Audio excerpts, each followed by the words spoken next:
Nandyal news 9కి స్వాగతం. ముందుగా ముఖ్యాంశాలు. ఆళ్లగడ్డ ప్రజలు సమస్యల పరిష్కారం కోసం ఫోన్ చేయండి. యూరియా కోసం రైతులు ఆందోళన చెందవద్దన్న ఎమ్మెల్యే భూమా అఖిలప్రియ.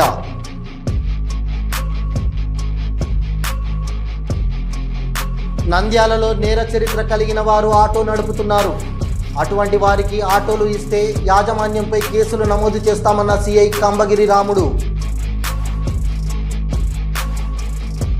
నంద్యాల ఆర్టీసీ డిపోలో అభివృద్ధి పనులకు జిల్లా కలెక్టర్ రాజకుమారి సహకారంతో శ్రీకారం చుట్టామన్న ఆర్టీసీ జిల్లా అధికారి రజియా సుల్తానా. నంద్యాల ఓటర్ జాబితా సవరణ ఇతర అంశాలపై వివిధ రాజకీయ పార్టీల ప్రతినిధులతో సమావేశం నిర్వహించిన తహసీల్దార్ శ్రీనివాసులు.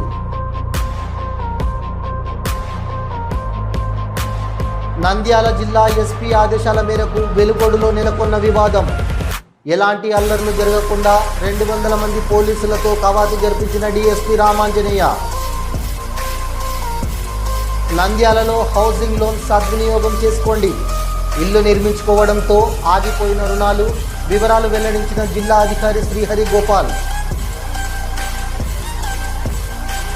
నంద్యాలలో ఫోటోగ్రాఫర్లకు ఫోటోగ్రఫీపై అవగాహన సదస్సు. ఫోటో కెమెరాల exhibition the Nandyal photo association president Subbu వెల్లడి. గత 7 సంవత్సరాలుగా ప్రజలకు మెరుగైన దంతవైద్యం అందిస్తున్న కేఎం రెడ్డి డెంటల్ కేర్ నంద్యాలలో అత్యంత నమ్మకమైన డెంటల్ క్లినిక్ గా పేరు పొందింది. పేద మధ్యతరగతి ప్రజలకు వైద్యం అందుబాటులో ఉండాలని ఫ్యామిలీ కార్డ్ ప్రవేశపెట్టడం జరిగింది. ఫ్యామిలీ కార్డ్ లో కుటుంబంలోని 6గురికి ఉచిత ఓపీ చెకప్, ఉచిత ఎక్స్రే స్కానింగ్, స్కేలింగ్ లో 50% మినహాయింపు, ఉచిత బీపీ మరియు షుగర్ చెకప్లు అందుబాటులో ఉన్నాయి. మా అడ్రస్ మున్సిపల్ ఆఫీస్ ఎదురుగా Padmavati Nagar road, super market ప్రక్కన, నంద్యాల. ఇప్పుడే కాల్ చేయండి.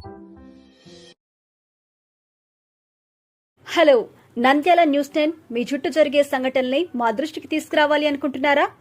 అయితే ఇంకా ఆలస్యం ఎందుకు? మా వాట్సాప్ నెంబర్ 9849700865కి సమాచారాన్ని ఎప్పటికప్పుడు పంపించండి. మా నంద్యాల న్యూస్ 10 ద్వారా మీ సమస్య పరిష్కరించుకోవడానికి ముందడుగు వేయండి.